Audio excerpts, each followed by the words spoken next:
김용민 브리핑.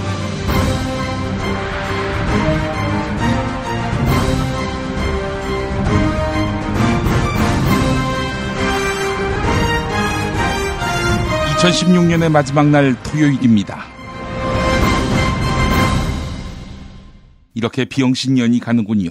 딱 1년 전 2015년 12월 31일자 신문을 살펴보고 오늘 신문기사도 살펴보겠습니다.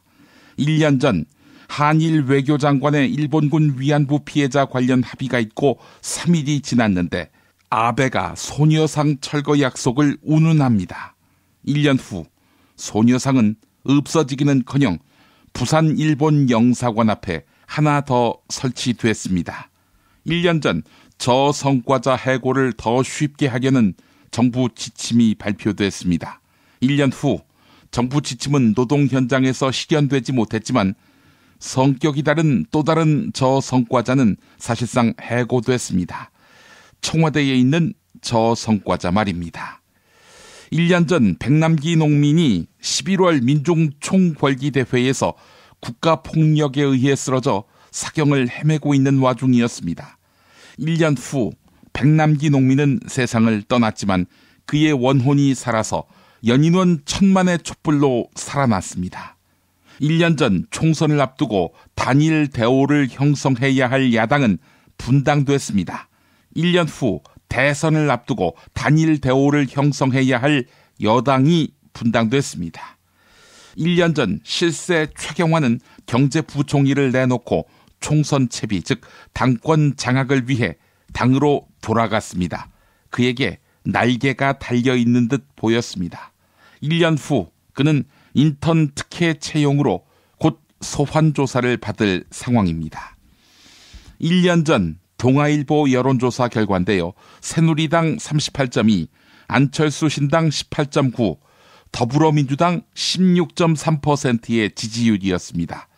1년 후 잠시 후에 소개해드릴 경향신문 조사는 더불어민주당만 40%, 국민의당, 정의당까지 합하면 이미 55%를 훌쩍 넘는 것으로 나왔습니다. 새누리당과 새누리당에서 갈라져 나온 개혁보수신당은 합해도 25%를 못 넘고 있습니다. 상전벽해라는 말로도 설명이 안 될 대변혁이었습니다. 이게 역사인 모양입니다. 이제 하루도 안 남은 2016년, 과업이 남았습니다. 다시 한번 촛불을 태워 민주주의와 정의, 인권의 새 역사를 만드는 것입니다. 오늘 저녁 서울 광화문에서, 부산 서면에서, 울산 삼산동 롯데백화점에서, 창원시청 광장에서, 대구 중앙로에서, 광주 금남로에서, 전북 풍남문 광장에서, 대전 둔산동 타임월드에서, 청주 성안길에서, 춘천의 새 촛불 명소가 된 춘천 석사동 김진태 사무실 앞에서, 제주시청 앞에서 다시 만나시겠습니다. 당신에게 드립니다. 우린 많이 먹었어요. 정신없이 받아먹다 보면 할 일 없는 백수 된다. 우린 새끼 손을 들고 너희에겐 중지된다. 졸지마 씨발. 최소한의 생활은 가능하도록 무분별한 통장 압류는 중지해 줬으면 좋겠다. 독촉 고지서는 체납 안내가 아니라 협박에 가까워서 정신적 압박이 매우 크다. 고압적이고 기계적인 답변만 듣게 되는 민원 전화, 내 이야기에 귀를 기울여 줬으면. 건강보험공단의 건강보험료 체납 독촉에 시달리고 있는 사람들 이야기입니다. 전 국민의 건강을 보장하기 위해 만들어진 사회보장제도의 본질을 들여다볼 때입니다. 제도는 사람들의 최소한의 권리를 보장하기 위한 것입니다. 제도를 유지하기 위해 생계가 어려운 사람들에게까지 무분별하게 강요하는 것은 본질에 어긋나는 일입니다. 누구나 건강할 권리를 위해 아름다운 재단과 지금 함께해 주시기 바랍니다. 60일의 건강보험증 앞으로도 계속됩니다. 영희는 엄마 아빠와 떨어져 삽니다.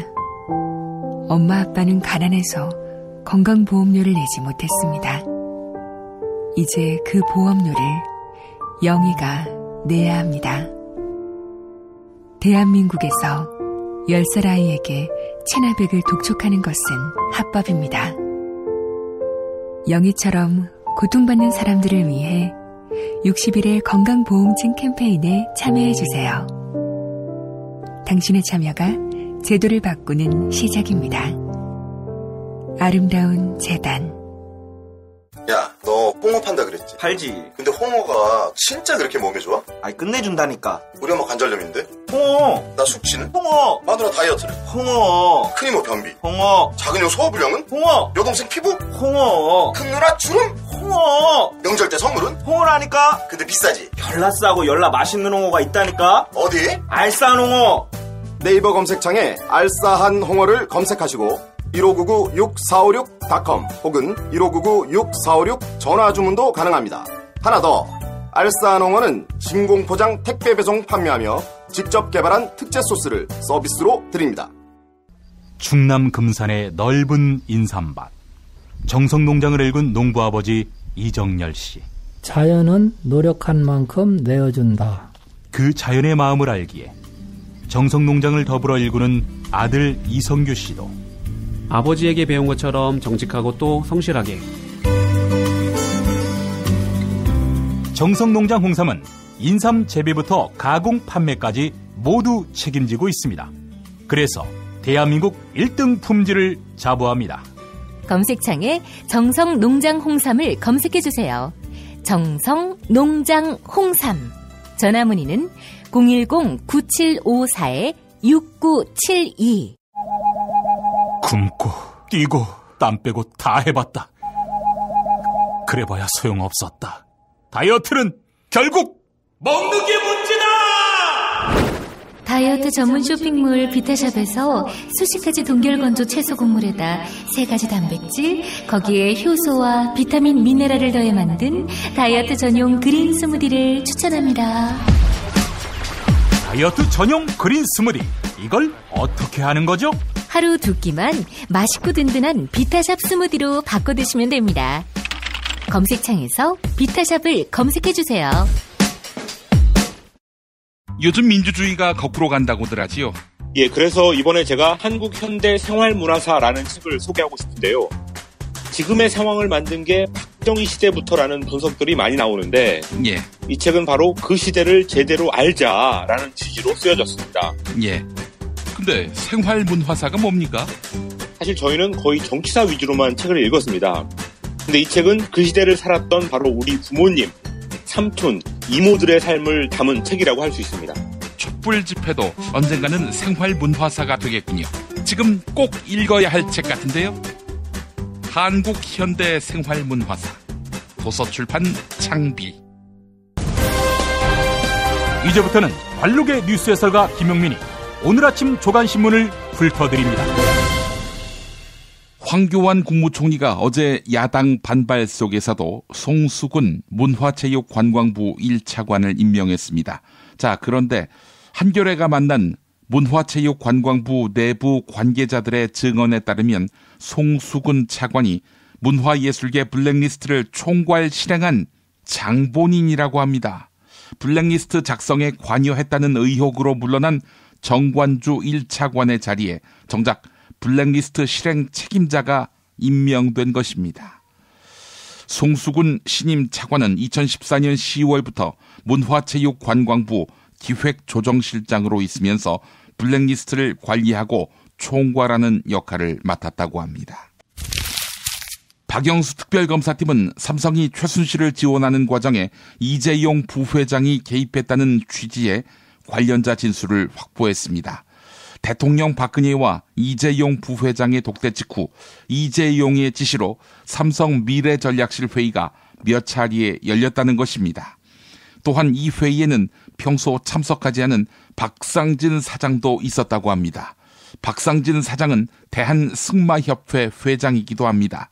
박상진 사장은 회의에서 논의된 내용을 바탕으로 지난해 7월 독일로 출국했고 최순실 소유의 코레스포츠와 220억의 계약을 맺은 것으로 특검팀은 보고 있습니다. 조선일보가 보도했습니다. 최순실이 특별감찰관 인사에도 개입한 정황을 포착하고 박영수 특별검사팀이 수사에 나섰습니다. 특별감찰관은 대통령의 친인척이나 측근들의 비위 행위를 감찰하는 자리입니다. 고 김영한 전 청와대 민정수석의 업무 일지에 따르면 2014년에 정호성 전 청와대 비서관이 특별감찰관 후보 명단을 요구한 것으로 기재돼 있습니다. 특검은 정호성 전 비서관이 특별감찰관 후보 명단을 최순실에게 전달했을 가능성이 높다고 보고 있습니다. 경향신문 보도였습니다. 경향신문이 여론조사를 실시한 결과 응답자의 약 84%가 정권교체가 될 것으로 내다보았습니다. 또한 차기 대선 후보 선호도 조사에서 더불어민주당 문재인 전 대표가 26%로 가장 앞섰습니다. 그 뒤로 반기문 유엔 사무총장이 약 18%, 이재명 성남시장이 12%의 지지율로 1강 2중의 양상을 보였습니다. 반기문의 지지율은 하락세라고 합니다. 계속해서 경향신문 여론조사 보도입니다. 세대별로는 30대와 40대가 10명 가운데 9명이 정권교체 가능성을 높게 보았습니다. 이념 성향별로 보면 더불어민주당, 국민의당, 정의당 등 야당 지지자들은 약 93%가 정권교체를 확신하고 있었습니다. 또한 보수층에서도 약 67%가 정권교체를 예상했습니다. 경향신문 보도를 계속 이어가 보겠습니다. 더불어민주당 문재인 전 대표가 충청에서도 차기 대선 후보 지지율 23%로 넘버원을 차지했습니다. 충청은 반기문 유엔 사무총장의 출생지지요. 또한 호남에서도 선두를 되찾았습니다. 탄핵 정국에서 20% 박스권에 갇혀있다, 이런 분석이 있었지만 대선 국면이 본격화하면서 지지율이 상승하는 것으로 보입니다. 반면 반기문 총장의 지지율은 하락세를 보였습니다. 내년 1월 귀국을 앞두고 언론의 검증이 시작되면서 지지율에 영향을 준 것으로 풀이됩니다. 박한철 헌법재판소장이 대통령 박근혜의 탄핵 심판을 공정하고 신속하게 결론 내리겠다, 이렇게 밝혔습니다. 신속하게, 여기에 주목되는군요. 헌법재판소는 다음 달 3일과 5일 1, 2차 변론에 이어서 10일에도 3차 변론을 열기로 했습니다. 또한 헌재 재판부는 탄핵 심판은 100% 형사소송처럼 진행되지는 않는다, 이렇게 밝혔습니다.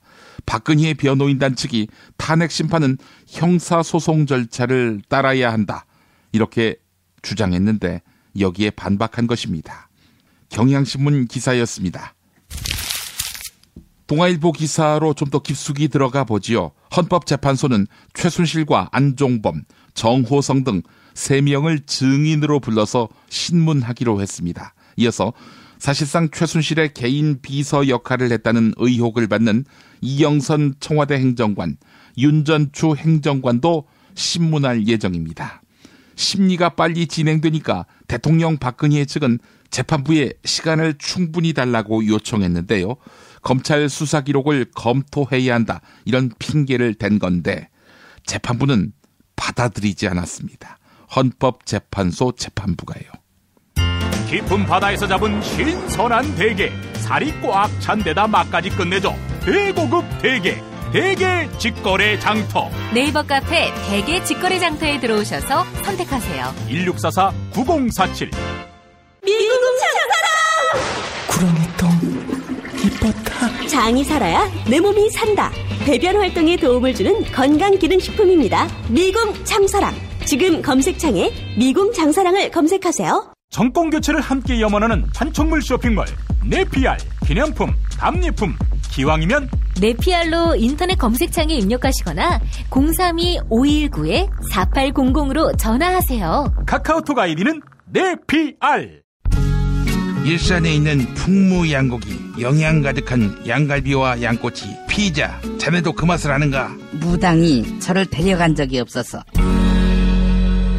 031-902-9292 수아비스랩닷컴에서 12월 15일 베이비 전용 제품을 출시합니다. 수아비스 화장품 홈페이지를 방문해서 베이비 제품 체험단 참여 이벤트를 클릭해주세요. 민감성, 아토피성 피부에도 효과적인 수아비스 베이비 제품을 보내드립니다.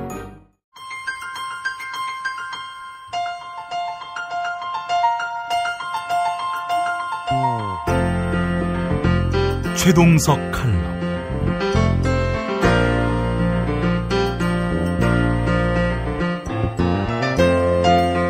안녕하십니까, 최동석입니다. 벌써 2016년 병신년의 마지막 날이 되었습니다. 금년은 박근혜와 그 일당의 권력 남용과 난동으로 국정이 마비되는 초유의 사태를 경험했습니다. 동서양을 막론하고 권력 현상은 사회적으로 매우 중요한 연구 대상이었습니다. 모든 인간은 이 권력 현상으로부터 자유롭지 않습니다. 불행하게도 권력의 생성 과정이 우리에게 투명하게 알려져 있지 않았기 때문에 권력에 대해 한마디씩 하지 않은 학자가 없을 정도입니다. 권력 현상은 철학자나 역사학자뿐만 아니라 사회학자와 심리학자들에게는 단골 메뉴였습니다. 명성께나 있는 학자들은 대개 한마디씩 했습니다. 이들은 권력에 대해 서로 다른 시각과 언어로 표현했지만 한 가지 공통점을 발견할 수 있습니다. 타인이 어떤 생각을 가지고 있든 상관없이 타인의 행동에 영향을 미치는 그 무엇을 권력이라고 이해했습니다. 그래서 저는 오늘 권력 현상을 경영학에서 특히 인사조직론에서는 어떻게 보아야 하는지를 간단히 살펴보려고 합니다. 권력을 많이 가지고 있는 사람은 권력에 대해 말하지 않고 권력을 행사할 뿐입니다. 권력에 대해 말하는 사람은 권력이 없는 사람들이죠. 19세기 영국의 액튼경은 권력은 부패하는 경향이 있으며 절대 권력은 절대로 부패한다고 말했습니다. 권력은 왜 그렇게 부패하는 경향이 있는지, 그리고 그런 현상을 어떻게 치유할 수 있는지 알아보겠습니다. 우리 사회에 만연해 있는 부패의 문제는 곧 권력 문제를 해결하느냐 못하느냐에 달려 있습니다. 나아가 권력 문제는 기업 조직의 성패를 좌우하기도 합니다. 우선 우리는 권력이 어떻게 생기는지 알아야 합니다. 권력은 어떤 사람이 어떤 특정한 직무를 담당할 때 자연스럽게 생겨납니다. 그 직무 담당자가 수행해야 할 업무 권한이 크면 클수록 그에 따른 권력도 커집니다. 장관 직무의 권한보다는 대통령 직무의 권한이 더 크기 때문에 권력도 커집니다. 이렇게 공식적인 직무 권한의 크기에 비례하여 권력이 들러붙어 있습니다. 공식적인 직무 권한은 없더라도 권한이 있는 자와의 친소관계에 따라 권력의 크기가 달라지기도 합니다. 또한 직무 권한의 범위가 불분명할수록 권력이 확대되는 경향이 있습니다. 말하자면 공식적인 직무 권한의 권력이라는 것이 기생하는 셈입니다. 그러므로 권력이란 그 직무에 부여된 합법적인 권한에 기생하는 영향력을 말합니다. 그 직무에 부여된 공식적인 권한의 행사를 권력의 행사라고 보는 것은 올바른 관찰이 아닙니다. 공식적인 권한의 행사는 그 직무에 주어진 어카운터빌리티를 완수하기 위한 행동이기 때문입니다. 권력이란 권한의 범위를 넘어서서 타인에게 영향을 끼치는 힘을 말합니다. 그러므로 권한과 권력은 동의어가 될 수 없습니다. 권한은 다시 공식적인 권한과 비공식적 권한으로 구분됩니다. 공식적 권한이란 직무의 존재 목적인 어카운터빌리티, 즉 성과를 창출할 책임을 완수하기 위한 업무 수행 권한을 말합니다. 그러니까 그 범위를 넘어서는 권한 행사는 비공식적 권한 행사입니다. 비공식적 권한 행사가 곧 권력이 되며 이것이 불법적인 경우에는 사회적 문제를 일으키게 됩니다. 그러므로 누군가가 권력을 행사했다는 말은 조직 설계에 실패했다는 말과 같습니다. 우리 헌법과 정부조직법에는 대통령의 직무를 포함한 고위 공직자들이 맡고 있는 직무에 공식적인 권한과 직무 수행 방법이 자세히 명시되어 있지 않습니다. 그래서 공직자들의 권력 행사가 늘 문제가 됩니다. 이것이 부정부패의 원인이 되기도 합니다. 우리 법률 체계에는 조직론적 사고가 결핍되어 있기 때문입니다. 독일 헌법과 비교해 보겠습니다.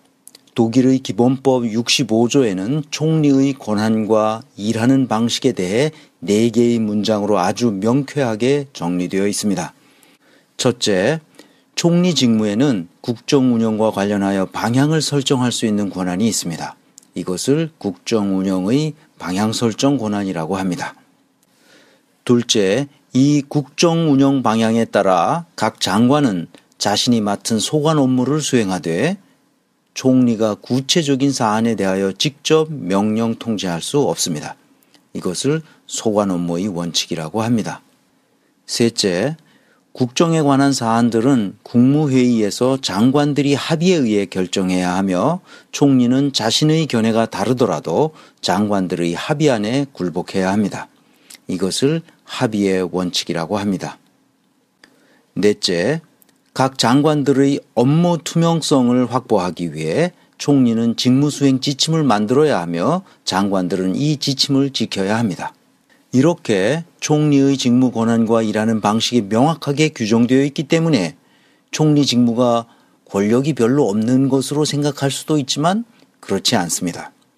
총리 직무에는 총리의 원칙이라는 게 별도로 있습니다. 이것은 국무회의에서 합의된 정책을 국민 앞에 직접 브리핑할 수 있는 총리의 권한입니다. 이것은 정치인으로서 매우 소중한 특권입니다. 총리의 브리핑은 모든 언론과 시민들이 주목하게 되고 그렇게 함으로써 자신의 정치적 입지와 영향력을 더욱 확보할 수 있기 때문입니다. 이렇게 다시 한번 독일 법률 사례를 우리나라와 비교해 보는 것은 우리나라에는 행정부뿐만 아니라 입법부와 사법부의 직무 설계는 말할 것도 없고 직무 배분과 관련된 조직 설계 개념 자체가 없다는 사실을 지적하기 위해서입니다. 우리나라 법률에는 조직론적 사고가 결핍되어 있습니다. 그래서 지금 정치인들이 논의하고 있는 개헌 이슈는 참으로 한심하기 짝이 없습니다.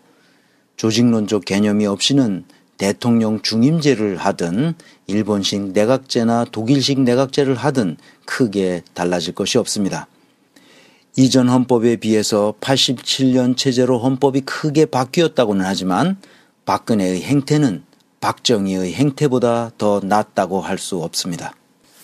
박근혜의 언행을 생각하면 너무나 창피해서 얼굴을 들 수 없을 정도입니다. 국가 조직의 운영 방식이 전 근대적인 상태에 있기 때문입니다. 수백 명의 학생들이 바다에 빠져 죽어가고 있는 상황에서 대통령은 얼굴에다 미용 시술을 하고 마약 성분의 주사를 맞는 등 청와대에서 지속적으로 지랄 발광을 했다는 증거들이 속속 나오고 있습니다. 박정희는 여대생과 연예인을 불러놓고 양주판을 벌리다 총에 맞아 죽었습니다. 박근혜는 이보다 더하면 더했지 덜하지 않습니다. 문제의 핵심은 누구를 대통령으로 선출하는 데 있는 것이 아닙니다. 모든 공직자의 직무 권한, 즉 어카운터빌리티와 그 직무 수행 방식에 관하여 조직론적으로 명확한 원칙을 정립하는 것이 우선되어야 합니다. 그러고 나서 그것을 법률로 정비해야 합니다. 사람만 바꾼다고 문제가 해결되진 않습니다. 국가 조직의 운영이든 기업 조직의 운영이든 모든 조직 운영에는 반드시 조직 설계가 가장 밑바탕에 튼튼하게 깔려 있어야 합니다. 요즘 언론의 보도를 보면 절망합니다. 문재인, 이재명, 반기문, 박원순 등 특정인의 관심을 가지고 누가 대통령이 돼야 하는지에 에너지를 쏟고 있습니다. 그러면서 박근혜, 최순실 사태에도 온통 범죄자 색출에만 관심을 기울이고 있습니다. 물론 범죄자를 색출해서 처벌하는 것은 당연한 일이지만 우리가 정말 걱정해야 하는 것은 그들을 처벌하면 다시는 그런 일이 발생하지 않도록 하는 것입니다. 그렇게 하는 것이 온전한 국가조직 운영 시스템을 우리 스스로 설계하는 길입니다. 헌법도 여러 차례 바꾸고 사람도 수없이 바뀌었지만 박정희의 행태와 똑같은 행태가 박근혜에게서 반복되고 있는 모습을 보면 또다시 사람을 바꿔봐야 정도의 차이만 있을 뿐 크게 다르지 않을 것입니다. 그래서 저는 직무 권한에 권력이 들러붙지 않는 방식으로 직무와 조직을 설계해야 한다고 생각합니다. 독일인들이 그렇게 했던 것처럼 말입니다. 권력은 쉽게 부패하는 경향이 있고 절대 권력은 절대로 부패하기 때문입니다. 독일의 공직자들은 우리 공직자들에 비해 부정부패를 덜 저지릅니다. 독일인들이 우리보다 더 도덕적이어서가 아닙니다. 자신의 권한에 권력이 들러붙어 있지 않기 때문에 부패할 엄두를 내지 못하고 있을 뿐입니다. 우리에게 필요한 것은 올바른 조직론을 배우는 것입니다. 독일인들은 지난 수백 년 동안 직무 권한과 그 권한에 들러붙어 있는 권력 현상을 해결하기 위해 조직론을 발전시켜 왔습니다. 그 과정에서 무수한 논쟁을 거쳤고 공직자들이 부패하지 못하도록 하는 조직 설계 방법을 마련해 왔습니다. 그리고 그것을 철저하게 실천해 왔습니다. 지금은 독일인들이 제4차 산업혁명의 물결에 부합하는 새로운 조직 설계를 어떻게 해야 하는지 논쟁하고 있습니다. 그러나 우리에게는 직무와 직무 담당자조차 제대로 구별하지 못할 정도로 조직론에 대해서는 무지한 상태에 있습니다. 예를 들어 보겠습니다. 청와대 소위 문고리 3인방의 예가 아주 적절합니다. 그들은 대통령을 돕는 직무를 맡은 사람입니다. 대통령을 더 잘 돕기 위해 그리고 더 좋은 아이디어를 얻기 위해 친구들이나 지인에게 자문을 구할 수 있습니다. 이것은 비공식적인 권한에 해당한다고 할 수 있습니다. 여기까지는 충분히 이해할 수 있습니다. 불법은 아니니까요. 그러나 이들이 대통령과 가까운 자리에 있다는 이유만으로 장관을 포함한 행정부의 공직자들에게 이래라 저래라 할 수 없는 것이 당연해야 합니다. 그러나 우리나라에서는 이것이 불분명하게 규정되어 있습니다. 김기춘, 우병우도 문고리 3인방에게 잘 보이기 위해 노력했다는 얘기를 들으면 정말 한심하다는 생각밖에 들지 않습니다.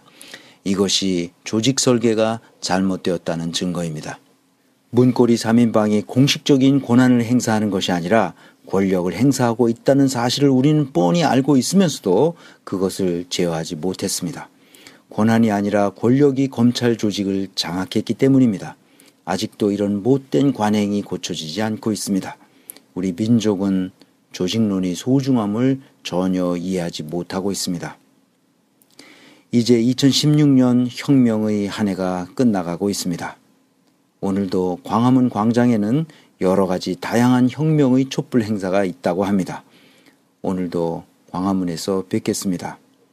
아무쪼록 새해에는 복 많이 받으시고 건강하시기를 빕니다. 다음 시간에는 독일인들은 어떻게 해서 공직자들이 권력을 행사하지 못하게 하고 공식적인 권한 행사만 하게 했는지 살펴보겠습니다. 나아가 독일은 어떻게 그런 직무 설계와 조직 설계 방법론을 발전시켜 왔는지 저간의 사정을 알아보겠습니다. 지금까지 최동석 인사조직연구소장이며 아시아 연구 네트워크 인사조직 혁신센터장인 최동석 박사였습니다.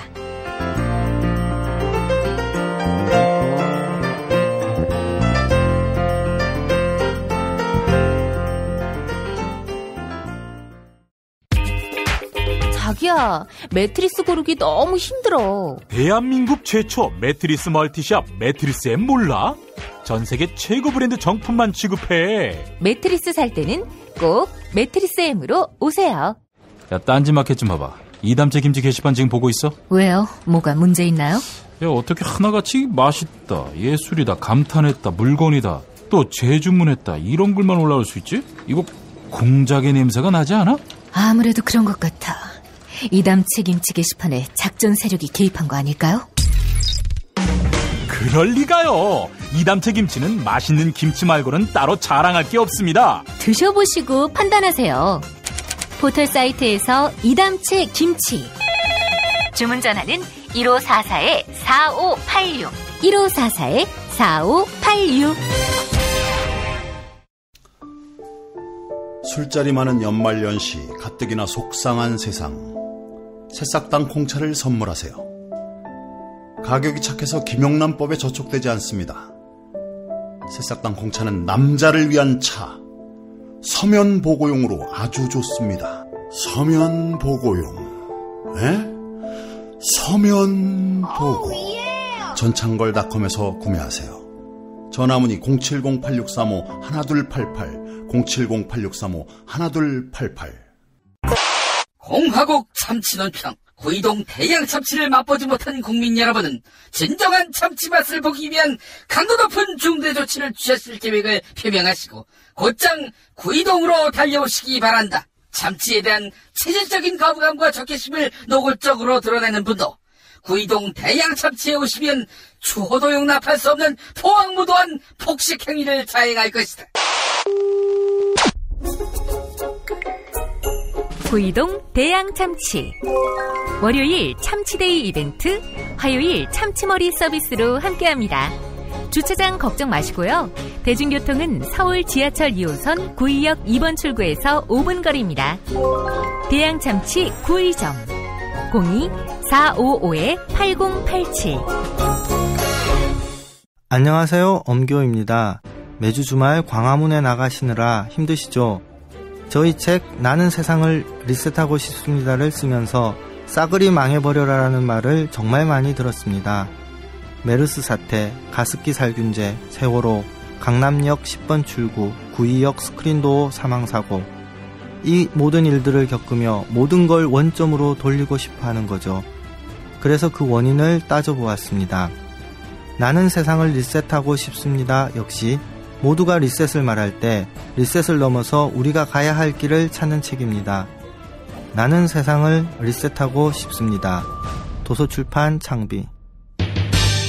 하루 두 차례 대한민국과 지구촌의 오늘을 정직하게 비춰드립니다. 권력이 진실을 압도하는 세상. 김용민 브리핑은 작은 희망의 불씨가 되겠습니다. TV 뉴스 집중해. 김프로이드. 김프로 반갑습니다. 네, 안녕하세요. 김프로입니다. 며칠 전에 생신이셨더만. 아, 예, 생일이었어요. 예. 연도가 틀렸어요? 장혁하고. 제가 정확하게 몰라가지고 당황해서 그랬는데, 장혁 씨는 찾아보니까 저보다 2살이 많고, 저랑 동갑이신 분들은 이제, 하정우, 네, 하지원, 이런 분들이 이제 저랑 동갑이더라고요. 최욱도. 아, 그래요? 아, 그래요? 전 저보다 한참 많은 줄 알았는데. 아니군요. 최욱도 그 나이입니다. 아, 그래요? 예, 그래요. 아, 자칫 잘못했으면은 연도가 달라질 뻔했어요. 그래서 그 장혁 나이 아시는 분들은 뭐 이미 벌써 40대인데 무슨 소리야 뭐 이렇게 생각하셨을 텐데 예. 이제 4학년으로 바뀌기 이틀 전입니다. 아, 그렇군요. 큰 고비를 또 넘어가시는군요. 이제 대선 출마 자격이 부여되는. 아, 그러니까요. 예. 저는 내년에 박정희 나이가 됩니다. 그래요? 박정희가 쿠데타를 일으켜서 집권하던 나이가 됩니다. 야. 박정희가 대통령 될 때 넌 뭐했냐 이런 얘기를 들을 나이가 됐어요. 아, 예. 그러네. 예. 뭐 사실 박정희가 부럽진 않습니다. 스네이크로 살 바에는 네. 돼지로 산 게 낫지.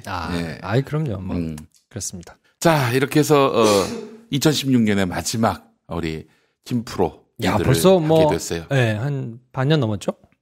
뭔 반년이야? 연초부터 시작했지. 아, 그래요? 1년, 그쵸. 한 1년 가까이 됐네요. 예. 조금 안 된 것 같은데요. 그 사이에 참 김프로의 그 내공을 우리가 아주 절감을 했습니다. 내공이랄 게 있나요? 아이고, 왜 당장 그 홍만표 맞췄지, 우병우 맞췄지. 그 아무도 얘기는 못했던 때였어요. 아, 그런가요? 예. 그건 고급 정보를 가진 사람들도 몰랐던 얘기인데 우리 김프로 때문에 우리가 먼저 이 선지적 관점을 가지게 됐다. 아, 그렇습니다. 이런 말씀을 드리고 싶고. 사람은 항상 겸손해야 되기 때문에. 아, 그렇습니까? 알겠습니다. 그런 의미에서 저 하나 또 물어보죠. 네네. 그 반기문의 박연차 돈 수수설. 이거 어디까지 믿어야 됩니까? 그거가 이제 뭐 나름대로 그쪽에서는 이제 골치가 아플 텐데 수사가 다시 시작되기는 쉽지 않죠. 왜냐하면 이제 공소권 없음으로 이제 끝나서 캐비넷에 들어갔기 때문에. 근데 이제 이인규 전 중수부장 변호사. 그 양반은 꼭 김영곤 씨를 많이 닮았어요. 볼 때마다 놀라요. 정말 똑같이 생겼어요. 근데 이분이 이렇게 세간에서 잊혀지는 거를 잘 못 견뎌 하시는 것 같아요. 아, 그래요? 좀 그런 느낌이에요. 그 이른바 관종. 네, 그렇죠. 그래서 뭔가 이렇게 본인이 나 아직 여기 있어요. 뭐 이런 거를 좀 은연중에 드러내는 것 같은 느낌이거든요. 그러니까 이제 검찰에 있다가 이제 나간 여러 사람들을 이제 보면 검찰에 있을 때 주요 보직에 있으면 이제 기자들이 막 모이지 않습니까? 네. 늘 전화해가지고 뭐 식사 한번 하자고 하고 이렇게 저렇게 식사 자리들을 만들어서 이제 하는데 그게 이제 검찰을 나가고 나면 싹 끊어지거든요. 아무래도 이제 우선순위에서 밀릴 수밖에 없으니까 그럼 이제 옛날에 그 기억을 아쉬운가 봐요. 그래서 이인규 변호사 같은 경우는 이제 자리들을 많이 하거든요. 옛날에 있었던 사람들하고도 예. 자리를 많이 하는데 이번에도 언급을 한 걸 보면 사실이 아니다 라고 얘기하지 않잖아요. 나는 모른다. 난 모른다. 나는 모른다. 모른다면은 한 70%는 긍정으로 봐야 되죠. 그러니까 그때 이제 여러 가지 진술이 있었고 당시에는 이제 반기문 유엔 사무총장이 이제 사무총장이니까 예. 국격에 큰 이제 뭔가 문제가 있을 수 있으니까 뭐 MB 정권에서도 좋지 않잖아요. 해가지고 나오면 이제 목표가 따로 있었으니까. 근데 이게 말이 안 되는 게 노무현은 되고 반기문은 안 된다. 근데 이게 수사의 원칙상 통할 수 있는 얘기입니까? 원칙대로 하면 말이 안 되는데 그때 이제 수사 자체는 노무현 대통령을 겨냥했던 수사였기 때문에 그렇게 돌아갔기 때문에 오히려 노무현보다 더 큰 사람이 나오면 모든 이슈가 이제 글로 갈 거 아닙니까? 그러면 이건 노무현을 죽이려고 시작을 했는데 노무현을 잡으려고 시작했는데 뭐 뜻하지 않게 반기문이 만약에 이렇게 떨어지게 되고 막 하면 이거는 성과도 못 보고 뭔가 전혀 다른 변수 때문에 오히려 국격을 해치는 셈이 되기 때문에 뭐 정치적인 판단을 하지 않았을까 저는 개인적으로 그렇게 생각하고요. 전혀 뭐 동의할 수 없는 부당한 정치적 고려죠. 네. 예.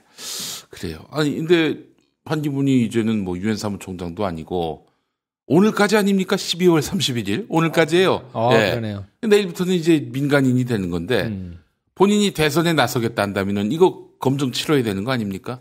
뭐 검증해야 될 거고 그래서 본인이 이제 뭐 공소시효가 지났느냐 안 지났느냐 요걸 가지고도 이견들이 좀 있고 이걸 가지고 그러면 법적으로 어떻게 할 거냐 본인은 난감할 거예요. 왜냐하면 명확하게 사실이 아니다라는 거를 따지면 따질수록 이게 계속 이슈가 될 거거든요.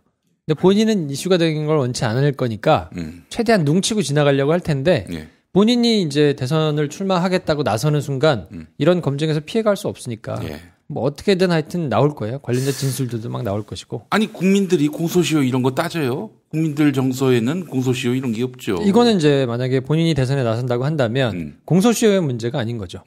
이게 사실이냐 아니냐 이걸 어떻게 알아볼 것이냐에 대한 거는 자질에 대한 문제이기 때문에 우리가 자질이 안 되는 사람을 대통령으로 뽑았다가 아이 뭐 알아서 하겠지. 시스템이 빡빡해서 이건 뭐 한 사람이 들어가서 뭉갤 수는 없어라고 모두가 믿었었는데 그걸 아주 시원하게 날려주셨잖아요. 그러니까 박각각께서 택도 아닌 사람이 자질이 안 되는 사람이 리더 자리에 올라가 있으면 조직 전체가 망가질 수 있고 그걸로 인한 손해는 국민한테 돌아오기 때문에 뭐 반드시 검증해야 될 거라고 보고요.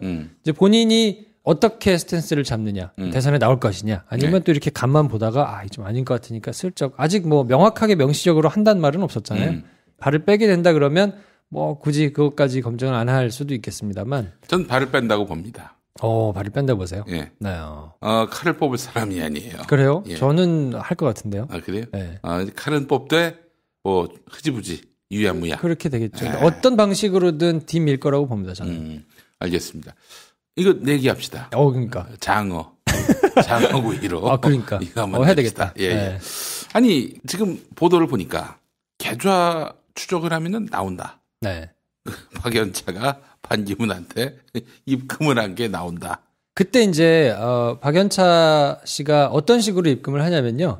현금을 뽑아가지고 그거를 갖다가 주기도 하고 아니면 일종의 돈 세탁 비슷하게 한치기 비슷하게 뉴욕에서 유명한 한식당이 하나 있는데 거기에 주인인 사람이 있어요. 근데 거기 주인한테 누가 가니까 얼마 주세요. 라고 해놓고 나중에 와서 이제 정산을 받는 식의 뭐 이런 식으로 이제 했다는 거죠. 그래서 서가본 그 형이 줬던 거 아니야. 뭐 거기서 이제 받았다가 뭐 이제 문제된 사람들이 많이 있어요. 근데 이제 물론 거기서 제가 보기에는 약간의 슈킹도 있었지 않았을까. 배달 사고 좀 있지 않았을까. 왜냐하면 진술이 맞지 않고 내용이 맞지 않아가지고 무죄가 나오신 분들도 그 건에 대해서는 무죄가 나온 사람들도 덜어 있거든요. 그러니까 이 양반의 진술이 뭐 100% 다 장부를 써놓고 막 하지는 않았을 거기 때문에 그리고 박연차 이분이 통이 굉장히 크다고 그래요. 그래서 옛날에도 보면 인심은 주변 사람들한테 굉장히 좋았던 것 같아요. 그런 일화가 있어요. 그러니까 자동차 트렁크에 항상 발렌타인 30년 뭐 이런 거를 굉장히 많이 가지고 다니고 시골에다가 경주에 있는 뭐 저 골프장 뭐 이런 것도 다 시골이잖아요. 거기서 이렇게 하다가 막 좀 흥이 겨우면 막 꺼내가지고 이렇게 술 드리기도 하고 막 여기서 뭐 하여튼 주변에서는 배포가 되게 큰 사람이어서 전에 한번 제가 발렌타인을 몇 년 된 건가 슬쩍 한 잔 받았어요. 그냥 입술에 닿는 순간부터 돌아가시더만. 뻑가더라고. 네. 근데 하여튼 뭐 연도에 따라서 근데 굉장히 귀한 술인데 그거를 막 이제 사람들한테 호탕하게 주기도 하고. 그리고 이제 그 주변 사람들이나 최측근이 하는 행태를 보면 이 사람이 인간적으로 어떤가, 그러니까 뭐 가치나 이런 걸 떠나서 뭐 대충 인간 됨됨이는 볼 수 있잖아요. 비서로 있는 분이 있어요. 여비서. 이분이 굉장히 오랫동안 이제 박연차 씨 수족같이 그 비서의 다이어리가 털리는 바람에 사실은 이 상당히 많은 것들이 입증이 됐거든요. 근데 이 사람이 나와가지고 이제 모든 게 다 떨어져 나가고 하기도 했는데 재판이 진행되고 이분은 뭐 노출이 되거나 그러진 않았었거든요. 여러 기자들이 찾아가서 설득도 하고 얘기도 하고 막 했었는데 와 끝까지 지키더라고요. 그렇다면 그분이 훌륭한 분이거나 아니면 박연차가 관리를 잘했거나 구체적인 사례를 들어서 말씀드리긴 뭐한데 인간적으로 잘했구나라는 생각이 들 정도로 박연차가 비서한테도 굉장히 인간적으로 잘했겠구나. 인간적으로 잘못하면 운전기사부터 다 폭로하잖아요. 그렇죠. 그런 분들 많잖아요. 뭐 MB라든지 뭐 주변에 분들 많은데 이 양반은 나름대로 그래도 의리나 이런 것들은 있었던 것 같아요. 그러니까 사실은 뭐 진짜 노무현 측근들 중에서 돈 받은 사람들은 이런 박연차한테 인간적으로 사람이 이제 동화가 돼서 이 돈을 받아도 뭐 큰 적이 없겠거니 뭐 어떤 대가성 이런 거보다도 선의로 준 거겠거니 하고 생각을 했을 수 있는데 제 경험상 선의로 돈을 주는 경우는 없습니다. 없지. 그런 게 어딨어. 그걸 다 적어놓습니다. 그렇지. 다 적어놨다는 건 뭐 이거는 뭐 나중에 행여라도 자기가 위기에 처했을 때 보험용으로 두는 거 아니겠습니까? 그리고 가장 이렇게 취재를 하다 보면 사람들이 대충 생각하기 쉬운 포인트가 그거더라고요.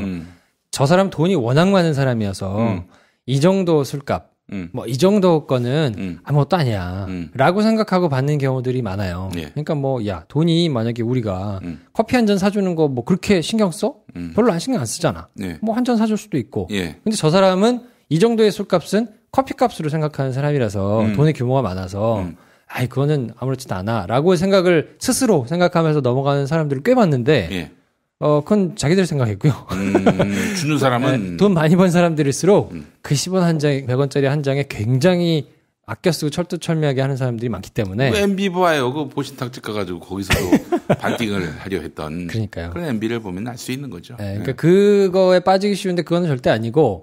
어쨌든 뭐 박연차 씨가 그래서 그렇게 돈을 주고 했던 거를 정당화할 수는 없고. 그렇지. 그거를 받은 거 자체를 문제없다 할 수는 없습니다. 그건 뭐 그래서는 안 되는 거니까요. 근데 어찌됐건 지금 이런 얘기가 흘러나오고 여러 가지 정황상 수사가 그때 반기문이 진술이 나왔다 하더라도 될 수 있는 상황은 아니었고요. 전체적인 흐름상. 그래서 저는 이게 문제가 되면 반드시 관련된 진술이 나올 수 있을 거라고 보고 그럼에도 불구하고 저는 반기문은 뒤밀고 들어와가지고 뭔가를 하려고 시도를 할 것이다. 네. 그만큼 권력력이 세다고 봐요. 그것도 그렇고 한국 사회에서는 뭉치면 된다. 뭉개면 된다. 뭐 그런 적이 없다. 기억이 없다라고 하면 반은 시인한 거니까 그런 적이 없다라고 그냥 밀고 가면은 진짜 당시 수사 주체들이 아니 당신은 거짓말 하냐고 이럴 또 한국 사회 그 시스템은 또 아니니까. 그러기가 쉽지 않아요. 왜냐하면 공소권 없으면 이미 끝난 사건이라서 이걸 다시 들쳐가지고 그걸로 수사를 하기가 쉽지 않거든요. 그리고 그렇게 되면 박연차 씨가 뇌물 공여죄를 또 써야 되는데 그거를 감수하고 불 수 있는 이유가 없죠. 그리고 지금 박연차 씨가 아프다고 알고 있는데 이 양반이 그래서 뭐 내부적으로 사람들한테도 동요하지 마라, 신경 쓰지 마라, 뭐 이거 문제되지 않을 거다라고 이제 얘기를 했다 그래요. 내부적으로. 예를 들어 시민단체에서 검찰에다 고발을 합니다. 이런 보도가 있다. 계좌 추적하면은 뭐 찍혀 있다라고 하는데 수사해달라. 또 수사 안 합니까? 안 할 수 없죠. 검찰은 고발이 들어가고 하면 수사를 할 수밖에 없고요. 근데 지금까지 행태를 보면 검찰이 정치적으로 신경을 쓰기 때문에 만약에 아주 핫한 후보가 돼가지고 지지율도 높고 그래서 이거를 검증을 꼭 해야 되는 아주 키 상황이 되면 그걸 가지고 또 고민을 할 거예요. 근데 만약에 그 정도의 게 안 된다. 그러면 고발이 있다 하더라도 보통 서초동에서 얘기하기에는 미러 조직이라고 그러는데 묵혀둡니다. 그냥. 차일피일 미루면서 쭉 줬다가 나중에 별 관심 없을 때 그냥 이렇게 스르륵 끝내는 이런 초식을 쓸 수는 있는데 만약에 반기문이 지지율이 막 급등해가지고 굉장히 막 세게 붙고 근데 이제 야권 후보도 만만치 않게 둘이 막 붙고 막 이런다. 그러면 이제 거기서 간을 보면서 다시 수사를 할 수 있는 가능성도 있죠. 뭐 이런 족같은 검찰이 다 있습니까? 이럴 거면 없어도 되는 거 아니에요? 아니, 뭐 지들이 멋대로 판단을 해. 위법 사실만 확인하면 될 거 아니야. 그러니까 뭐 누가 이런 표현도 쓰더라고요. 검찰은 과거의 것만 정리하면 된다. 근데 검찰이 미래의 것을 고민해가지고 생각을 하는 순간 모든 게 망가지는 경우가 많거든요. 그렇죠. 사실은 명확하게 있었던 일들을 잘 찾아서 법과 원칙에 따라서 그거를 그냥 정리를 하면 되는데 검찰이 다루는 사안 자체가 큰 것들을 하기 때문에 그런 욕심이 생기나 봐요. 그 자리에 있으면 뭔가 내가 전체적인 이런 미래, 나라의 앞날이라든지 뭐 이런 방향들을 내 결정 하나가 좌지우지할 수 있구나라는 생각 때문에 자꾸 이렇게 오버해가지고 미래를 생각해가지고 이렇게 가르마를 타려고 드는 경우가 많은데 그거는 지양해야죠. 검찰의 역할은 아니니까요. 예, 그렇죠. 하여간 뭐 결국 이렇게 수사가 되려면 이를테면은 문재인 캠프 쪽에서 안 되겠다. 이 반기문 이거 수사해야 되겠다라면서 거국적으로 뭐 더불어민주당을 앞세우고 문재인 대표가 직접 뭐 고소인이 돼서 굉장히 의미 부여를 하는 사건이 될 경우에는 그때는 검찰이 비로소 움직일 수 있는 거지. 뭐 김용민 같은 좆도 아닌 인간이 뭐 고발장을 냈다. 이러면 뭐 미동도 안 할 검찰이다. 어버이연합이 또 고소하겠지. 김용민을. 알겠습니다. 박연차 이거는 한번 좀 계속 농치면요. 우리가 가만히 있지 않습니다. 제목이 달라질 수는 있을 것 같아요. 그러니까 이걸 뭐 정치자금법 위반 뭐 이걸로 해가지고 뭐 뇌물 공여 내지는 이런 걸로 하기는 어렵고요. 제가 보기에는 무슨 허위사실 유포나 이런 걸로 이제 만약에 걸거나 명예훼손이나 이런 걸로 치면 이게 사실적시에 의한 명예훼손인지 아니면 허위사실에 의한 명예훼손인지 뭐 이런 거를 이제 판단하려면 사실 여부는 따져야 되거든요. 근데 그 진술이나 뭐 이런 기록들은 검찰에 있기 때문에 제가 보기에는 반기문이 그걸 모르지 않고 그게 거론이 돼가지고 뭔가 하기를 원치 않을 거예요. 그러니까 이제 나름대로 골머리가 아플 겁니다 지금.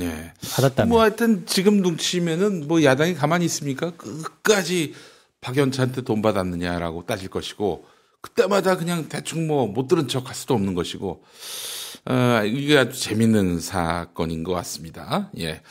어떻게 반기문이 대통령이 될 수 있을 거라고 보세요? 저는 어렵다고 보는데요. 저는 어렵다고 보는데 만약에 나와가지고 전폭적으로 지지를 하는 형국이 되면 쉽지는 않겠다는 생각도 들죠. 누가 지지하지? 뭐 이제 반기문이 새누리당으로 들어오지는 않을 것이고 바보가 아닌 이상 새로 만들어지는 진영에 만약에 와가지고 할 수 있는 가능성이 좀 높을 텐데 그렇게 돼서 만약에 재편이 되고 국민의당도 뭔가 나름의 이제 변경이 좀 있고 해가지고 세력이 이제 형성이 되고 규합이 된다 그러면 그래도 친노를 원치 않거나 야당에게 정권이 넘어가는 것이 마뜩찮은 이런 사람들이라면 그럼 정말 그거는 샤이 반기문이 되는 거죠. 뭐 그럴 가능성도 저는 있다고 보고요. 쉽지 않은 싸움이 되기는 할 텐데 여기 이제 조금은 더 지켜봐야죠. 왜냐면 지금 여당 자체가 짜게져가지고 저렇게 난리를 부리고 있기 때문에 그게 이렇게 쉽게 이루어지기는 쉽지는 않은 상황인 것 같고요. 우리 또 나경원 언니가 한번 해주고 계시잖아요. 삐지셔가지고. 제가 지금 벙커원 교회를 하고 있는데 지난해 12월 31일에 송구영신 예배를 하면서 그 기도 제목을 딱 모았는데 온갖 기독 제목들이 있어요. 뭐 저기 총선에서 뭐 여당이 심판받게 해달라 이런 것도 있었고. 근데 한 4가지에서 5가지가 그냥 박근혜 탄핵으로 다 수렴이 돼. 그러니까 뭐 세월호 진상규명을 막는 세력 심판하게 해달라. 백남기 농민이 뭐 회복되지는 못했지만은 백남기 농민의 이런 문제인식 서울에 와서 집회에 나설 수밖에 없는 이런 고충을 근원적으로 해결하게 해달라. 뭐 이런 것들이 다 수렴이 된 거야. 박근혜 탄핵으로. 그러니까 야 신이 우리가 기대했던 것 그 이상으로 답을 주는구나 하는 생각이 딱 들었습니다만은. 그러니까 정말 권불 10년이란 말이 그냥 괜히 있는 말이 아니잖아요. 그렇죠. 9년 만에 이렇게 이 보수 정권이 무너졌으니까 저는 그 반기문이가 될 수 없다고 보고요. 이제 2017년에 결판이 나는 거 아닙니까? 네, 그럼요. 네. 네. 건강식품의 지존 전복을 택한다면 100% 완도에서 잡은 와우 전복. 네이버에서 와우 전복을 찾으세요. 010-2443-0818 포르투갈 정통의 레시피로 만드는 에그 타르트, 달콤함 그 이상의 감동, 타르트팜 킨텍스점, 일산 전 지역 배달, 단체 주문은 수도권 가능. 문의 전화 031-923-2995, 검색창에 타르트팜 킨텍스점. 한우 사고를 집어넣고 24시간 팔팔 끓인 곰탕, 연지연 곰탕. 어린이부터 노인까지 누구나 좋아하는 건강식 연지연 곰탕. 택배로 신청하시려면 010-7252-1114. 지금 여러분께서는 김프로의 김프로이도와 함께하고 계십니다.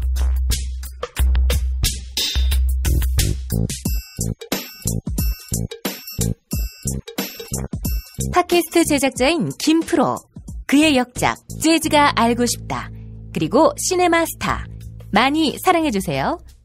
참 헌법재판소 어떻게 돼가고 있어요? 헌법재판소가 행보가 굉장히 빠르죠. 바깥에서 보기에도 뭔가 나름대로 굉장한 의지를 가지고 있다고 보고, 제가 누누이 얘기했지만 누차 얘기했어요. 네. 예. 헌재가 빨리 결정을 하고 단호하게 결정을 할수록 헌재 조직에는 좋기 때문에 지금은 헌재가 굳이 정치적인 부담을 안고 조직의 수건인 최고법원으로서의 권위를 가질 수 있는 이 절호의 찬스를 그냥 버리지 않는다. 자, 지난주 그 정봉주의 전국구에 네. 문재인 전 대표가 나왔어요. 그때 이제 최강욱 변호사 네. 그리고 또 문재인 전 대표 두 분이 나눈 대화를 보면은 정봉주 전 의원도 거기 있었고 네. 그 박한철 헌법재판소장이 메뚜기 또 박한철이라고 그 한철이 형이 자기가 이제 1월 말이잖아. 임기가 그 안에 쇼부를 치고 싶어한다. 그럴 수 있다니까요. 충분히. 네. 그럼 1월 말 안에 결론이 난다는 거 아니야? 날 수도 있어요. 네. 제가 이제 누차 말씀을 드렸는데 제가 생각해 보니까 지난주에 말씀드릴 때는 1월 말에 쇼부를 볼 경우에 너무 빨리 했다, 엉터리다라는 반론이 있을 수 있다. 그래서 이제 신경을 좀 쓸 것이다라고 이제 일부 그렇게 얘기도 했었는데 뒤집어 보면 그때 결론을 내지 않고 뒤에 밀어 놓으면 그러면 사람도 다 차지 않은 상태에서 했기 때문에 부실하다라는 논리도 될 수 있거든요. 그러네. 네. 그러니까 지금은 이제 결과를 내놓고 어떻게 논리를 끌어맞추느냐는 사실은 뒤의 일이고요. 이제 지금은 가장 본인들한테 이득이 되는 게 어떤 것인가를 놓고 결정할 수 있는 밖에 없는 상황이라고 저는 봐요. 준비 기일을 확 단축해버렸고요. 네. 1월 2일 넘어가서 1월 3일, 1월 5일 이렇게 두 번 재판하고요. 그 다음 주부터는 뭐 너댓 번도 한다는 식으로 지금 보도가 나오고 있고. 왜냐하면 제가 그때도 말씀드렸듯이 시간이 지나면 지날수록 계속 불리한 팩트들이 쏟아져 나오잖아요. 이거를 사람들이 다 받아들여서 전같이 막 굉장한 충격으로 반응하지는 않지만 그 자리에 계신 분들은 늘 언론을 민감하게 계속 보거든요. 근데 더 이상 팩트의 진전이 없이 지금까지 나와 있는 것만 가지고 논란이 이어진다 그러면 장고에 들어갈 가능성이 높아요. 왜냐하면 이거를 이렇게 보는 사람도 있고 저렇게 보는 사람도 있고 그러면 논리가 계속 개발이 되거든요. 그러면 기존에 있었던 팩트를 가지고 이제 찬반 양쪽으로 쪼개져 가지고 막 나름대로 논리를 만들기 때문에 어느 한쪽에 손을 성급하게 들어줄 경우에 뭔가 자기가 시비에 휘말리게 되는데 지금은 일반 국민들은 뭐가 뭔지 잘 모르고 뭐 이제 그냥 너무 많이 쏟아져도 그냥 그런가 보다 하고 지나가지만 이분들은 민감하게 보고 있는데 팩트가 계속 쏟아져 나온단 말이에요. 근데 그 팩트가 계속 박근혜 대통령한테 불리한 팩트들이 쏟아져 나오기 때문에 지금은 여기서 더 이상 옛날에 있던 팩트를 기반으로 새로운 논리가 계속 개발된다기보다는 허둥허둥 계속 쏟아져 나오는 팩트들에 대응하기 바쁘기 때문에 뭐 지난주에는 이제 박근혜 대통령 실 자국이 더 좁혀졌잖아요. 뭐 며칠 상간에 그래서 세월호 당일날 시간이 비었을 때 했을 가능성도 높다. 뭐 이런 게 지금 막 쏟아져 나오고 있는 상황이기 때문에 뭐 현재로서는 본인들의 또 가장 큰 수건이 이 포인트는 짚으시는 분들이 그렇게 많지는 않더라고요. 최고법원으로서의 권위를 세우는 게 80년 중반쯤 생겼거든요, 헌재가. 그러니까 뭐 해봐야 꼴랑 한 30년 정도밖에 안 되는 역사를 가지고 있기 때문에 한 60년 가까운 이 대법원의 최고법원 지위에 택도 없거든요. 그리고 실제로 뭐 이렇게 대접도 대법원이 훨씬 더 규모나 여러 가지가 더 크고 네. 근데 헌재의 위상이 단박에 높아질 수 있는 굉장히 큰 그리고 전 국민적인 지지도 받을 수 있는 뭐 이런 기회를 헌재가 그냥 놓칠 수가 없어요. 그래요. 사실은 우리 김프로가 유일하게 헌재의 위상 때문에라도 속히 진행할 수밖에 없다라는 논점을 짚어주셨는데 굉장히 설득력이 있어요. 들을수록. 개인적으로 미안한 것만. 왜냐면 자기를 이제 또 뭐 헌법재판소장으로 임명을 해준 사람이고. 에이, 저 또 그런 게 어딨어. 뭐 여러 가지 그런 게 있어서 인간적으로는 또 친할지도 모르니까 그런 거에 대한 약간의 그런 뭐 아쉬움이나 찝찝함은 있을 수 있겠으나 그거를 훨씬 넘어서는 본인들한테 좋을 게 훨씬 많아요. 왜냐면 전 국민적으로 헌재가 용단을 내렸구나. 뭐 이렇게 택도 아닌 거를 정말 잘 결정했구나. 그리고 나름대로 부담스러웠을 텐데 저렇게 빨리 치고 나와서 딱 결정을 내렸구나. 정치적인 혼란이나 공백도 뭐 최소화할 수 있게 메웠구나. 그리고 뭐 나름 이렇게 막 꾸짖잖아요. 네. 뭐 입증하라고 막 하기도 하고. 그러니까 이제 완전히 수세에 몰렸으니까 뭐 그렇게 해가지고 만약 결론을 냈다 그러면 이거 대법원이 할 수 없는 성질의 것인데 역사상 최초로 헌정사상 최초로 이런 선례도 만들어 놓는 거라서 제가 보기에는 뭐 이건 완전 꽃놀이 패를 준 거죠. 제가 사실은 이제 통합진보당 해산 결정을 내린 이후에 그때 마침 성균관대로 강의를 들으러 다녔어요. 이제 박사학위 공부하면서. 근데 성균관대도 보면은 헌법재판소 방향으로 돼 있는 건물이 있습니다. 전 그 건물 가서 오줌을 안 쌌어요. 찝찝해서. 네. 네. 그랬는데 만약에 이렇게 조기에 결정을 내린다. 당연히 탄핵 인용으로 이렇게 아름다운 분들이 있을 수 없을 것이다. 우리 한철이 형님 머리에다 뽀뽀를 해드리고 싶은. 그래서 실제로 우리보다 조금 후진국이라든지 헌법재판소가 없는 나라들에서는 굉장히 좋은 선례로 벤치마킹을 많이 하거든요. 우리 헌법재판소를. 예. 실제로 뭐 여러 가지로 기능을 좋게 하는 경우가 많아서. 근데 지금까지는 사실 유명무실했죠. 예. 그러니까 헌재가 뭐 대법원에 치이기도 하고 뭐 이러면서 나름대로 저기는 정치적이야. 실제로 정치적일 수밖에 없고요. 또 행정부의 이런 세력이나 이런 것들이 굉장히 공고하게 있는 상황에서는 헌재가 그런 걸 발휘하기가 사실 쉽지 않은 구조이기도 한데 이럴 때 기능을 하라고 만들어 놓은 기구고 그 재판소가 지금 헌법에 입각해가지고 지금 하고 있는 거기 때문에 저는 이렇게 해서 결론을 내리는 게 뭐 또 정치적이다 이렇게 보기보다는 그냥 원래 맡겨진 역할을 제대로 하는 것이라 저는 굉장히 의미 있다고 보고 이런 선례를 잘 남겨놓는 것이 우리 역사에 법적으로나 뭐 그냥 일반적인 도의적으로나 굉장히 큰 의미가 있다고 봅니다. 알겠습니다. 정말 참 깔끔하네요. 사실 지금 시중의 논점을 보게 되면 찬반양론이란 게 없어. 그렇죠. 이걸 어떻게 이게 박근혜의 잘못돼 어거지. 억지죠, 억지 정말. 이른바 박근혜 법률 대리인단. 이 인간들은 앞으로 영업을 할 생각이 없는 모양이죠. 어떻게 그런 말도 안 되는 주장을 펼치고 있는 건지. 근데 또 변호인들은 그게 또 숙명입니까? 숙명이라서 또 나는 그냥 다 또 세상에서 제일 쓸데없는 게 연예인 걱정하고 더 높으신 분들 걱정은 당신이 할 게 아니야. 지금 당신은 김용민 브리핑이 뉴스공장에 쳐지는 걸 걱정해야지. 근데 요즘 제가 말이죠. 우리 SBS 8시 뉴스를 항상 먼저 시청합니다. 시작부터 구구절절함이 없어. 김성준 앵커는 바로 리드멘트에서 핵심을 얘기해 주는데 눈에 확 들어오더라고. 그래서 요즘 보면은 SBS 뉴스가 무척 뜨고 있다. 열심히 신나서 하고 있어요. SBS 8시 뉴스는 김어준의 뉴스 공장이고 JTBC 뉴스룸은 김용민 브리핑이 아니겠는가. 그런 생각을 해봐요. 제가 또 몸담고 있으니까 그렇다고 하겠습니다. 이건 진짜 김어준의 뉴스 공장은 폭거입니다. 그렇잖아요. 그 방송사, 지상파 방송사를 기반으로 해서 저는 물량 공세를 하는데 그 제작비만도 수천만 원 들 거야. 그래요? 월. 스태프만 해도 내가 줄 잡아 읽어야 될 명쯤 돼 보이는데. 저 좀 불러달라고 해야 되겠어요. 우리 김용민 브리핑은 말이죠. 그건 몇 분의 1인지도 모르겠고, 그리고 우리 스태프는 3명이야. 나하고, 우리 성민지 씨라고 편집 엔지니어 담당하시는 분, 그리고 방현호 씨라고 구성, 또 이런 여러 가지 또 우리 행정 업무까지도 담당해 주시는데, 이 3사람이 지난 목요일에 전주, 광주 갔거든? 3명이 단체로 가서 그냥 아침, 낮부터 오후까지 개고생하고 새벽에 집에 들어가서 그 이튿날 방송을 다 같이 또 만들고. 와. 야, 이거. 아니, 제가 진짜로 빈말이 아니고요. 팟캐스트를 그래도 한 1년 반 가까이 이제 만들면서 보니까 대단한 일입니다, 이건 진짜. 여러분이 하루에 2번씩 업로드가 되고 이걸 매일 꾸준히 이렇게 지속해서 할 수 있다는 거는 근데 이 인력에 요걸 가지고 정말 할 수 있다는 거는 대단한 의지와 끈기와 노력이 없으면 정말 할 수 없는 일이에요. 진짜 대단한 일입니다. 그렇기 때문에 팟캐스트계의 손석희, 김용민을 주목해 주시고 팟캐스트계의 김성준, 김어준은 이제 조금 한계를 두고 명백한 한계가 있거든. 그 한계를 두고 근데 이제 좋겠습니다. 제가 보기에는 이건 뭐 제 개인적인 사견인데 김용민이 지상파로 복귀하기 위해서는 대대적인 쇼잉이 한 필요하다. 일본이 우리나라에 대해서 제대로 된 사과를 안 하고 있잖아요. 그렇죠.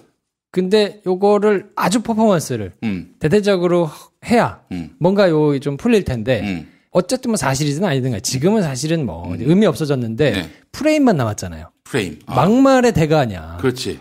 막말 장군. 뭐 그렇다고 반론을 뭐 제대로 반영해 주는 것도 아니고 말이지. 지금 사실 따지고 보면 지금 수위로 보면 뭐 그때 막 나와서 이렇게 문제가 됐던 거는 막말이라고 하기도 조금 약간 뭐 그렇기는 한데 근데 어찌됐건 간에 대국민 바른말 쓰기 캠페인 뭐 요런 걸로 한번 쇼잉을 한번 해줘야 돼.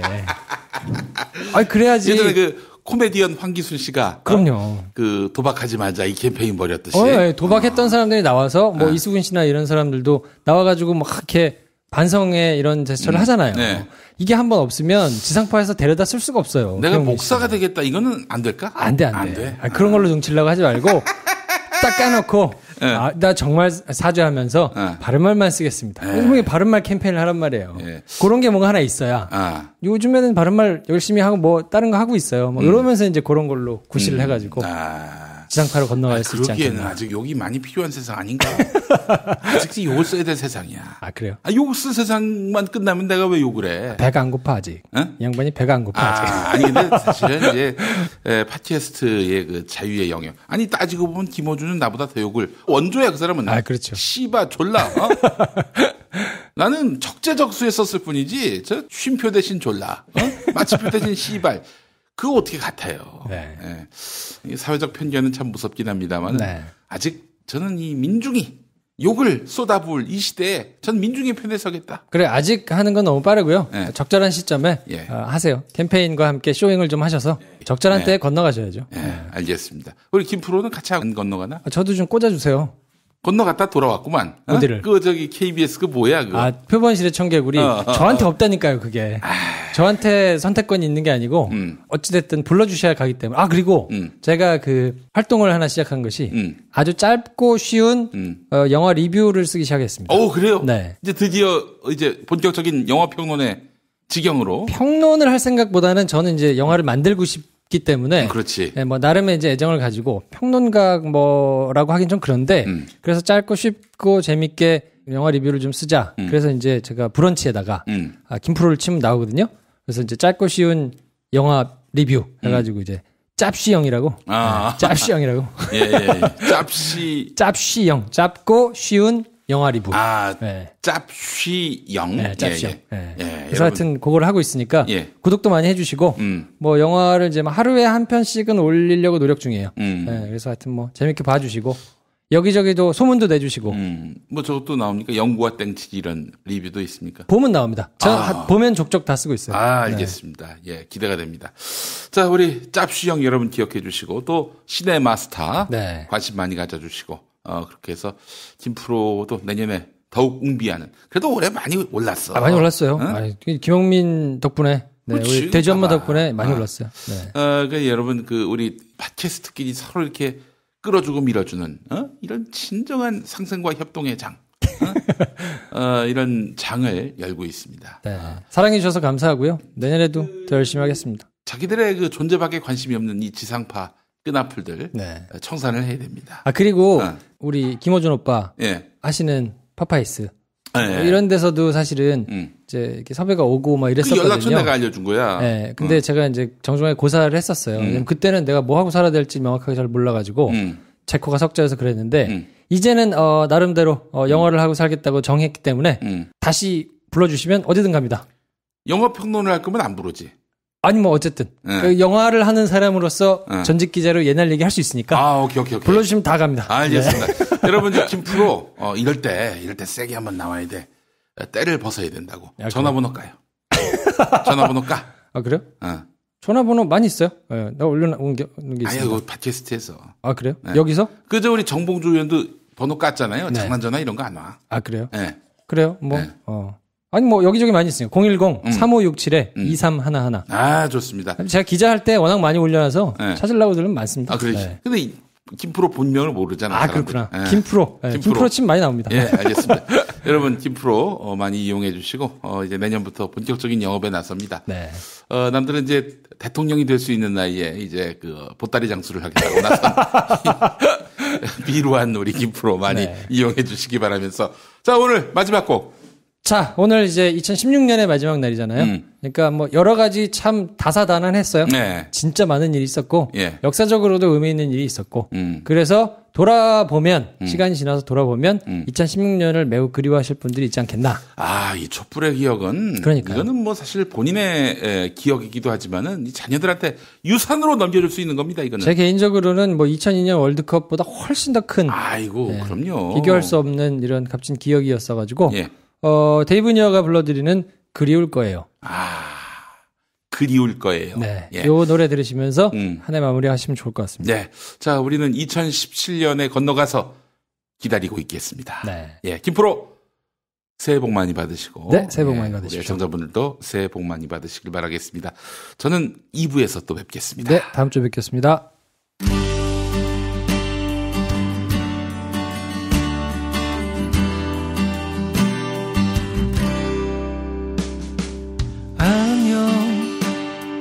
안녕 이제 안녕 없으면 죽을 것 같던 것들과 이제 안녕 이제 안녕 없으면 죽을 것 같던 것들과 이젠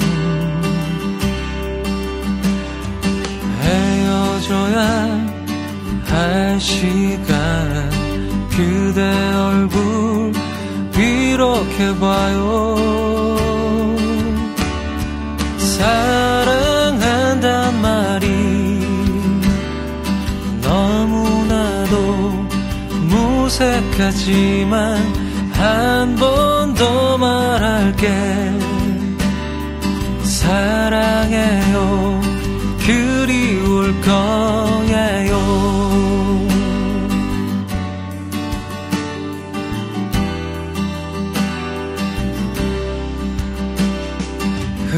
흘러가는 시간이 아쉽게만 느껴지나요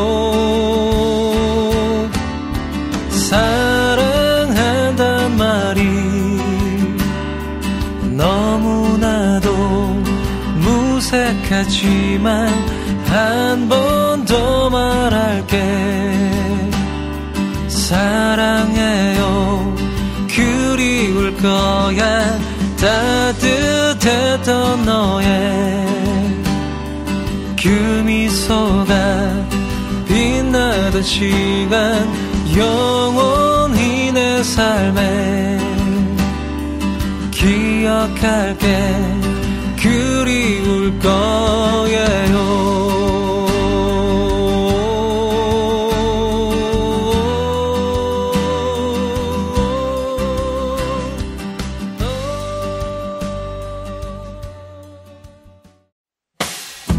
김용민 브리핑과 함께한 시간 어떠셨어요? 다음 시간에도 보다 바르고 알차며 즐거운 정보로 여러분을 찾아가겠습니다. 팟캐스트 포털 팟빵에서 다운로드하기, 구독하기, 별점 주기, 댓글 달기로 응원해주세요. 잊지 마세요. 다운로드하기, 구독하기, 별점 주기, 댓글 달기.